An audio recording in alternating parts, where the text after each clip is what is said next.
गरीबी एक अभिशाप। एक 10 साल का लड़का अपनी छोटी बहन को लेकर मंदिर के एक तरफ कोने में बैठा हुआ हाथ जोड़कर भगवान से न जाने क्या मांग रहा था। उस लड़के के कपड़े भले ही गंदे और फटे पुराने थे, लेकिन मन उसका एकदम साफ था।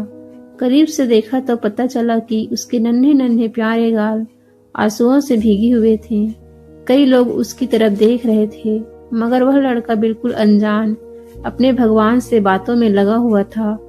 तभी जैसे वह बच्चा उठकर जाने लगा, वैसे ही एक अमीर आदमी ने हाथ पकड़ा और पूछा कि बेटा, तुमने भगवान से क्या मांगा? तब उस लड़के ने कहा कि मेरे पिताजी अब इस दुनिया में नहीं रहे, उनके लिए स्वर्ग मांगा। मेरी माँ मेरे पिताजी को याद करके खूब रोती रहती है, उनके लिए सब्र मांगा। और मैंने भगवान से यह भी कहा कि हे भगवान, जब आपको पता था कि हमारे घर में मेरे पिताजी कमा कर जैसे तैसे घर चलाते हैं, तो आपने उन्हें अपने पास क्यों बुला लिया? अब हम क्या करेंगे? यह कहकर वो 10 साल का बच्चा रोने लगा। तब उस आदमी ने पूछा कि बेटा, क्या तुम स्कूल जाते हो? तो उसने कहा, हाँ साहब, मैं रोज सुबह जल्दी स्कूल चले जाता हूँ। तो वह आदमी पूछता है कि तुम कौन सी क्लास में पढ़ते हो? तो उस बच्चे ने कहा कि अरे साहब, मैं कोई स्कूल में पढ़ने थोड़ी जाता हूँ, मैं तो रोज सुबह वहाँ मूंगफली बेचने जाता हूँ। मेरी माँ मुझे मूंगफली पैक करके दे देती है, वही पैकेट मैं रोज स्कूल जाकर बेचता हूँ। और स्कूल में कई बच्चे मुझसे मूंगफली खरीदते हैं। बस हमारा यही तो काम है साहब, और इसी काम से ही हमारे घर का गुजारा चलता है। यह सुनकर उस आदमी को भी बुरा लगा। तब उस आदमी ने उस गरीब बच्चे से पूछ ही लिया कि बेटा, क्या तुम्हारा कोई भी रिश्तेदार नहीं है? तो 10 साल के उस लड़के ने कहा, पता नहीं साहब, लेकिन माँ तो ये कहती है कि गरीब का कोई भी रिश्तेदार नहीं होता। तब वह आदमी बोला कि तुम्हारी माँ एकदम सच कहती है। इस बात पर बच्चा बोला कि नहीं साहब, मेरी माँ रोज ही झूठ बोलती है। तो वह अमीर आदमी चौंक गया और बोला कि कैसे? बच्चा बोला कि रोज खाना खाते वक्त माँ बस हमें देखती रहती है, और जब मैं बोलता हूँ कि माँ तुम भी खाना खा लो, तो माँ कहती है कि मैंने कब का खाना खा लिया। लेकिन साहब, जब खाना मेरे सामने ही बना है तो भला माँ ने कब खाना खाया होगा?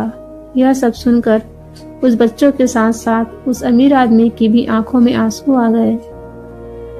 तब उस अमीर आदमी ने उस लड़के से पूछा कि तुम पढ़ाई करना चाहोगे, स्कूल जाना चाहोगे? इतने में उस लड़के ने कहा, मैं पढ़ाई नहीं कर सकता साहब, क्योंकि पिताजी के गुजरने के बाद अब मुझे कमाना होगा। मैं अपनी माँ को बाहर काम करने नहीं भेज सकता, क्योंकि अगर मेरे होते हुए मेरी माँ को काम करना पड़ा तो फिर मेरा पढ़ने लिखने का कोई भी फायदा नहीं। और अगर अब पढ़ना लिखना ही होगा तो मैं अपनी छोटी बहन को पढ़ाऊंगा। तभी उस आदमी ने उस लड़के को 1,000 के 2 नोट दिए, लेकिन उस लड़के ने वह पैसे लेने से साफ इनकार कर दिया और कहा कि आप मुझे आज तो पैसे दे देंगे, लेकिन कल तो मुझे कमा कर खाना पड़ेगा। ऐसे में मैं अपनी आदत क्यों खराब करूं? आप ऐसा कीजिए साहब, मंदिर के बाहर कुछ गरीब लोग जो बहुत ही लाचार हैं, यह पैसे आप उन्हें दे दीजिए, आपका भला होगा। जिन्हें आपके पैसे की सख्त जरूरत है, उन्हें पैसे दीजिए साहब। यह कहकर वह लड़का अपनी छोटी बहन को लेकर वहां से चला गया, लेकिन उस अमीर आदमी को एक सबक दे गया। वह अमीर आदमी वहां और खड़ा खड़ा यह सोच रहा था कि इतना छोटा सा लड़का कितना समझदार है, और आज वह मुझे यह भी सिखा गया कि सहायता सिर्फ जरूरतमंद लोगों की करनी चाहिए। और वह बच्चा अपनी माँ से भी कितना प्यार करता है। मैंने उसे पढ़ाई का खर्चा भी देने को कहा, मगर उसने अपनी माँ के लिए अपनी पढ़ाई भी ठुकरा दी, और वह मेरे दिए हुए पैसे भी ठुकरा कर चला गया। तो दोस्तों, क्या उसे छोटे से लड़के ने अपनी माँ के लिए पढ़ाई को ठुकरा कर सही किया या गलत? और क्या उस लड़के को उस अमीर आदमी के पैसे लेने चाहिए थे या नहीं? प्लीज कमेंट में जरूर बताइएगा। आपका धन्यवाद।